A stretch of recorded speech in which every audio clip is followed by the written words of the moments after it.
Assalamualaikum warahmatullahi wabarakatuh. Apa kabarnya teman-teman semua? Semoga teman-teman semua dalam kondisi senantiasa sehat dan dilimpahkan rahmat Allah Subhanahu wa taala. Oke, pertemuan kita kali ini adalah mengenai biomekanik di dalam tubuh. Nah, sebelum memulai acara perkuliahan pada kali ini, mari kita berdoa bersama terlebih dahulu.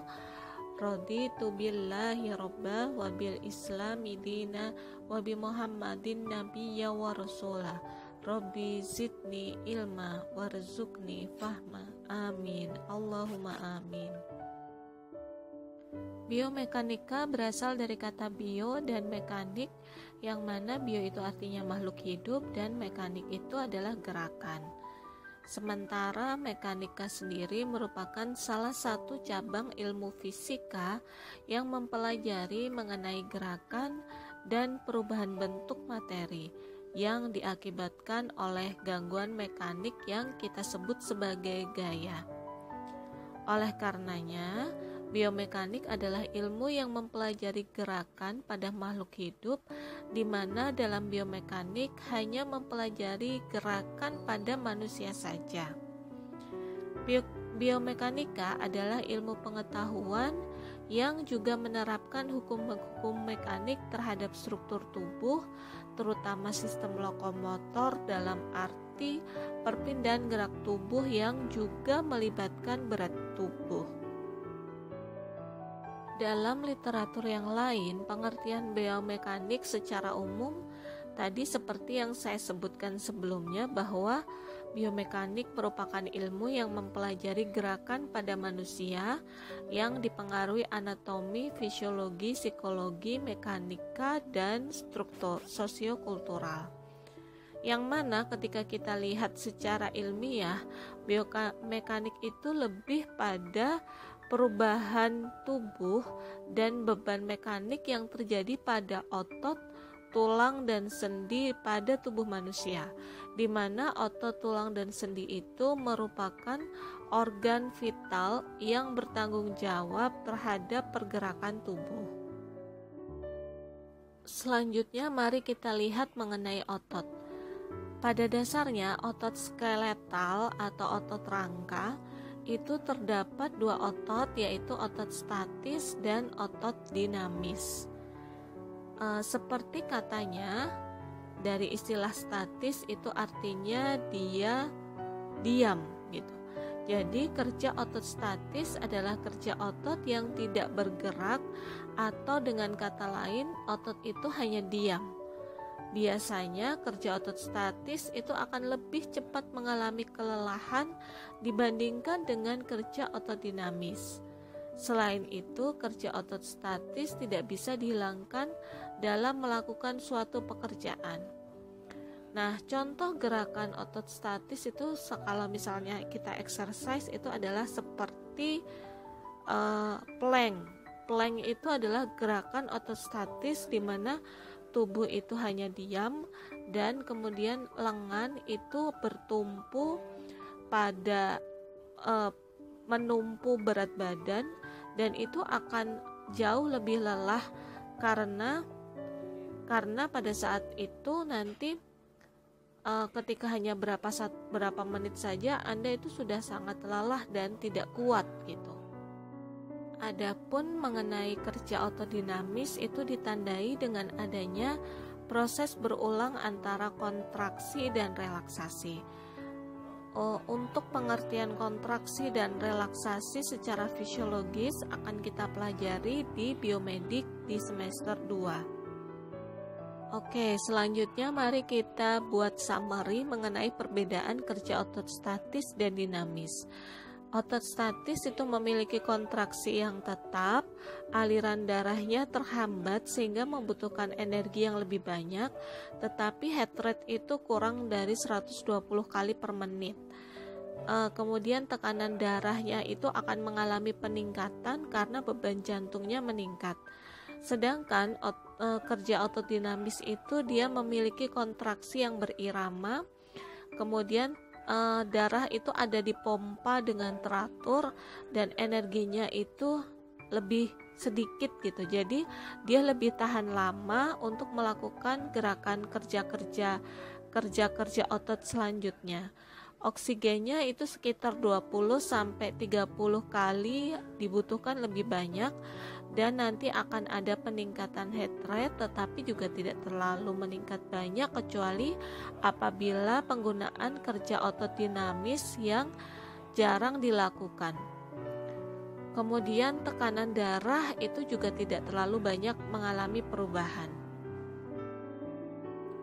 Kekuatan otot dihubungkan dengan usia dan jenis kelamin, itu bisa teman-teman lihat pada gambar di slide ini.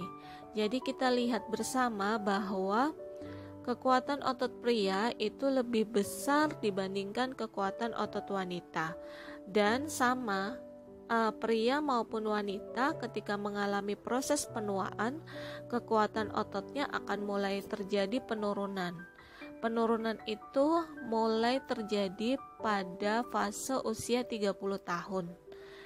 Nah, 30 tahun itu adalah titik puncak di mana kekuatan otot itu mengalami kondisi yang maksimal, dan setelah itu akan menurun atau degradasi secara bertahap sesuai dengan peningkatan usianya.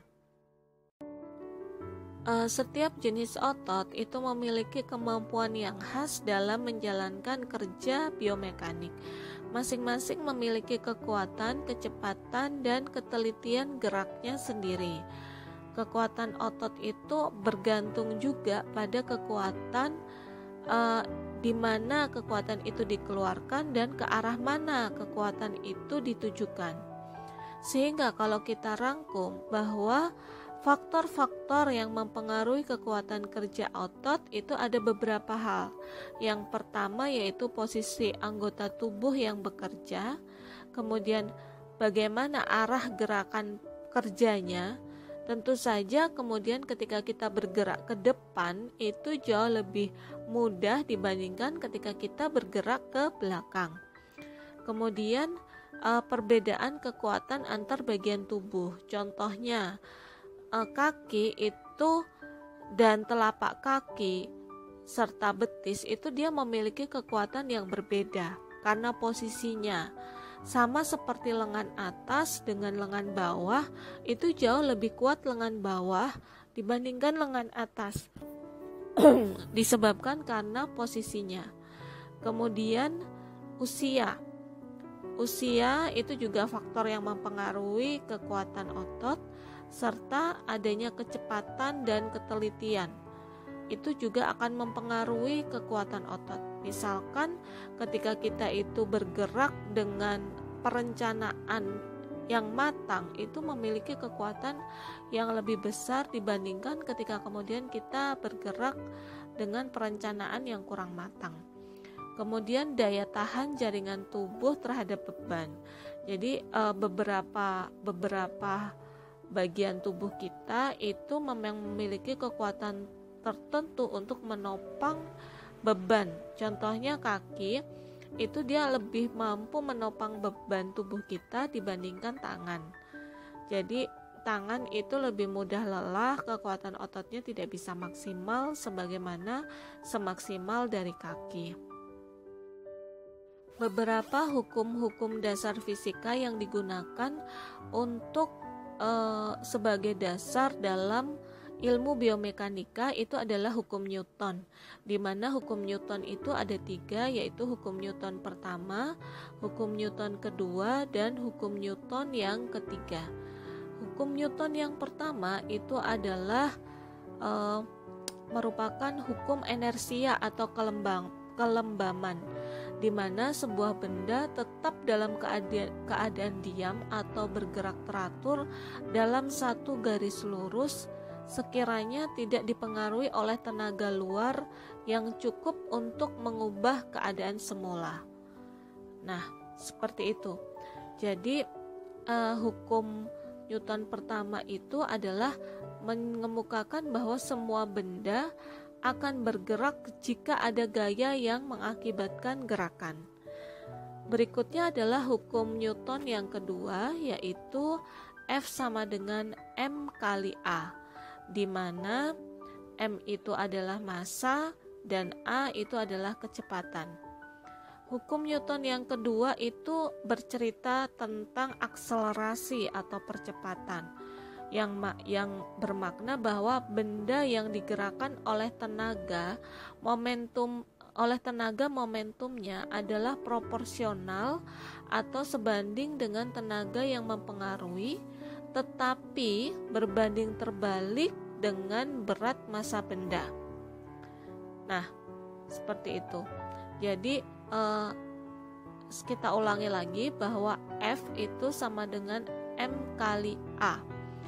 Nah, kemudian di sini bisa disimpulkan bahwa apabila ada gaya yang bekerja pada suatu benda akan mengalami suatu percepatan yang arahnya sama dengan arah gaya. Nah, kita masuk ke hukum ketiga, yaitu hukum Newton ketiga mengenai hukum aksi-reaksi. Setiap ada aksi pasti ada reaksi yang arahnya berlawanan, yang mana ini akan memblokade sebuah gaya. Untuk hukum Newton 3 itu bisa dijelaskan bahwa pada tubuh kita akan terdapat gaya, di mana gaya itu ada satu yang terdapat dalam tubuh dan yang ada pada tubuh. Nah, gaya yang pada tubuh itu adalah gaya yang dapat kita ketahui, contohnya dengan menabrak meja. Sedangkan gaya yang ada dalam tubuh itu gaya yang tidak kita ketahui, contohnya gaya otot. Nah, untuk lebih mengetahui lagi, bisa kita lihat bahwa gaya itu ada gaya internal dan eksternal. Gaya internal itu contohnya adalah gaya berat, gaya normal, dan gaya gesek. Gaya pada tubuh dalam keadaan statis itu adalah tubuh dalam kondisi setimbang, dan sistem otot serta tulang dari tubuh manusia bekerja sebagai pengumpil, yang mana pengumpil itu penumpu. Nanti kita akan belajar bahwa ada 3 macam sistem pengumpil dari mulai kelas pertama, kelas kedua, dan kelas ketiga. Oke, teman-teman, kita lihat lagi bahwa asal muasal gaya adalah gaya gravitasi, tarik-menarik antara dua benda, misalkan berat badan.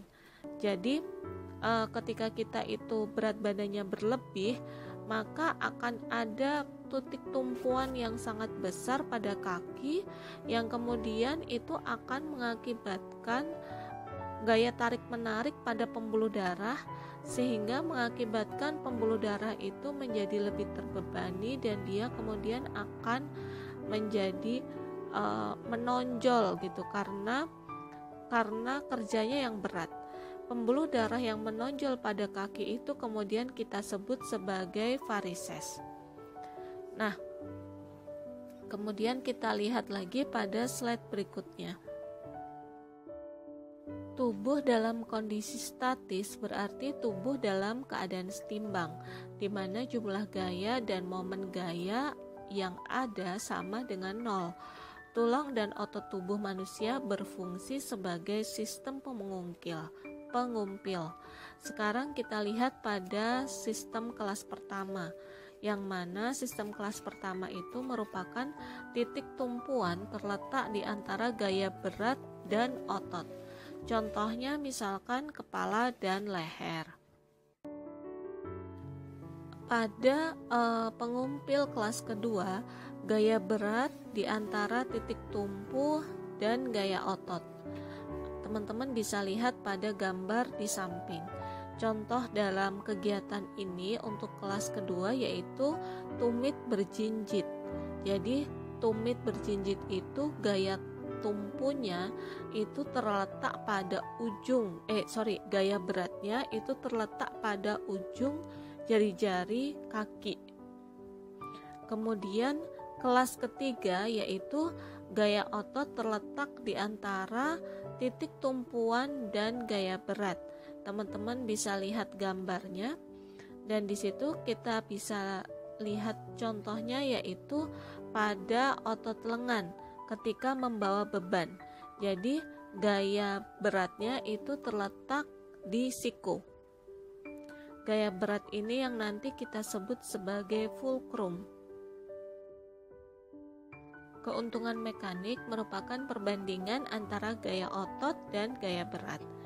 Cara menghitung keuntungan mekanik yaitu dengan cara membagi antara gaya berat yaitu W dibagi dengan gaya otot yaitu M. Nah, nanti akan ketemu berapa banyak keuntungan mekanik yang diperolehnya. Semakin besar keuntungan mekanik yang dihasilkan, maka akan lebih mempermudah pekerjaan manusia. Salah satu contoh kita mengupayakan adanya keuntungan mekanik adalah ketika kita mengangkat barang dengan menggunakan katrol. Nah, itu salah satu bentuk cara kita memperoleh keuntungan mekanik, sehingga manusia tidak mendapatkan beban terlalu banyak karena dibantu dengan kinerja roda. Selain katrol, akan ada lagi contohnya seperti tuas pengungkit, dan ketika kita mengangkut itu akan mengangkat barang itu dibantu dengan dongkrak. Nah, itu adalah salah satu bentuk keuntungan mekanik, serta ketika kita menggunakan mekanisme benda miring supaya berat benda itu menjadi lebih berkurang gitu. Jadi kita misalkan menggunakan bidang miring untuk mempermudah kita dalam mengangkat atau mengalihkan sebuah benda. Keuntungan mekanik juga digunakan dalam kegiatan medik ya. Salah satunya adalah penggunaan traksi leher. Traksi dapat mengurangi rasa sakit dengan memberikan relaksasi pada otot. Penggunaan traksi ini telah didokumentasikan melalui banyak literatur. Traksi yang digunakan pada waktu istirahat ataupun pada saat pasien diimobilisasi, di mana mampu membuat struktur tulang itu menjadi lebih lurus serta jaringan lunaknya itu juga lebih rileks gitu. Hal ini bisa membantu untuk mengurangi peradangan serta mengurangi rasa nyeri. Selanjutnya adalah traksi tulang pada kasus patah tulang, di mana kemudian tulang akan ditarik dengan diberikan pemberat kurang lebih 1/7 dari berat badan dari si pasien. Berikutnya adalah traksi kulit atau skin traksi yang menarik bagian tulang yang patah dengan menempelkan plester langsung pada kulit untuk mempertahankan bentuk, membantu menimbulkan spasme otot pada bagian yang cedera, dan biasanya digunakan untuk jangka pendek yaitu sekitar 2-3 hari. Nah, traksi kulit ini biasanya hanya digunakan pada anak-anak dengan usia di bawah 12 tahun. Beban yang diberikan itu kurang lebih 1/10 kali dari berat badan. Pusat gravitasi tubuh.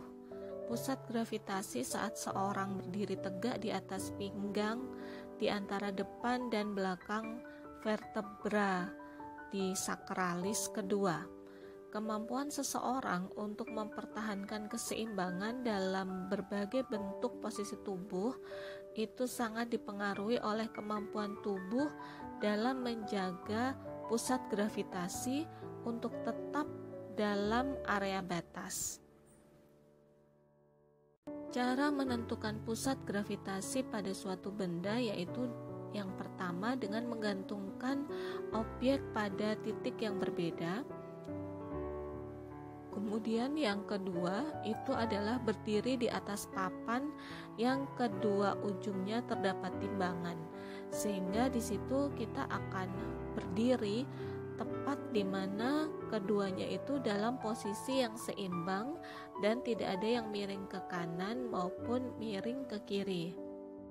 Keseimbangan adalah kemampuan untuk mempertahankan keseimbangan tubuh ketika ditempatkan di berbagai posisi. Berdasarkan beberapa literatur, keseimbangan juga didefinisikan merupakan kemampuan untuk mempertahankan pusat gravitasi pada bidang tumpu, terutama ketika saat posisi tegak. Keseimbangan melibatkan berbagai macam gerakan di setiap segmen tubuh dengan didukung oleh sistem otot dan tulang dan bidang tumpu. Kemampuan untuk menyeimbangkan massa tubuh dengan bidang tumpu akan membuat manusia mampu untuk beraktivitas secara efektif dan efisien. Keseimbangan sendiri terbagi atas dua kelompok, yaitu keseimbangan statis, di mana kemampuan tubuh untuk menjaga keseimbangan pada posisi tetap sewaktu berdiri dengan satu kaki, berdiri di atas papan keseimbangan, dan lainnya, serta yang kedua yaitu keseimbangan dinamis yang merupakan kemampuan untuk mempertahankan keseimbangan ketika bergerak. Keseimbangan stabil itu bergantung pada pusat gravitasinya naik jika diberi gaya. Muncul gaya pemulih yang menyebabkan kembali ke keadaan semula serta tenaga potensial menjadi bertambah. Nah, teman-teman bisa melihat dengan gambar di bawah ini sebagai ilustrasi untuk keseimbangan yang stabil. Hingga keseimbangan stabil itu merupakan keseimbangan yang dialami benda di mana apabila dipengaruhi oleh gaya atau gangguan kecil, benda tersebut akan segera ke posisi keseimbangan semula. Yang berikutnya adalah keseimbangan labil netral. Keseimbangan labil adalah keseimbangan yang dialami benda yang apabila diberikan sedikit gangguan saja, benda tersebut tidak bisa kembali ke posisi keseimbangan semula.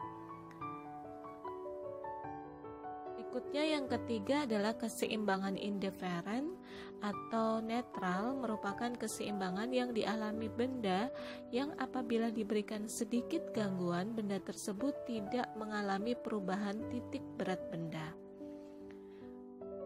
Oke teman-teman, ini adalah akhir dari sharing kita pada materi biomekanik. Materi ini sangat erat kaitannya dengan ilmu fisika. Semoga teman-teman bisa mendapatkan manfaat dari sharing kita pada kesempatan kali ini. Kalaupun ada salah, saya mohon maaf. Terima kasih atas atensi dan perhatiannya.